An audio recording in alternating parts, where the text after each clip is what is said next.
আমার নাম প্রণব। আমার ইউটিউবে কাজ করতে হলে সবথেকে বেশি যে গুরুত্বপূর্ণ বিষয় সেটা হলো আপনার মধ্যে লজ্জা থাকতে পারবে না।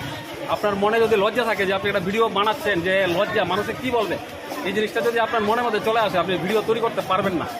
দ্বিতীয় যে কাজটা সেটা হলো ধৈর্য থাকতে হবে। ধৈর্য সহকারে কাজ করবেন, তাহলে আপনি কাজ করতে পারবেন, কাজ শিখতে পারবেন। ইউটিউব বলুন বা ফেসবুক বলুন, আপনি যতই অনলাইনে থাকবেন, যত সময় দেবেন, যত কাজ করবেন, ততই কিন্তু আপনার এক্সপিরিয়েন্স বাড়বে। আপনার যত এক্সপিরিয়েন্স বাড়বে তার মানে আপনি কাজ শিখবেন। এটা না যে আপনার এক্সপিরিয়েন্স বেড়ে গেছে, আপনি কন্টেন্ট ক্রিয়েটার হয়ে গেছেন, ইউটিউবার হয়ে গেছেন, তা কিন্তু না। আপনি যত কাজ করবেন, আপনি কন্টেন্ট ক্রিয়েটারদের সাথে দেখা করবেন, তাদের কাছ থেকে ছোটো ছোটো টিপসগুলো নেবেন, তারপরেই না আপনি সফল হবেন। তো ইউটিউবের যে বিষয়টা সেটা হলো মেন কাজটাই হলো আপনার থাম্বনেইলের উপর, আপনার টাইটেলের উপর, আপনার ট্যাগের উপর, এবং আপনার ভিডিওটাকে এসইও করতে হবে। এসইও এসে গেছে, সকলে ত্রিপুরার ঐতিহ্যবাহী খাদ্য পূজা এবং মেলা উপভোগ করবেন। থ্যাংক ইউ ভাই।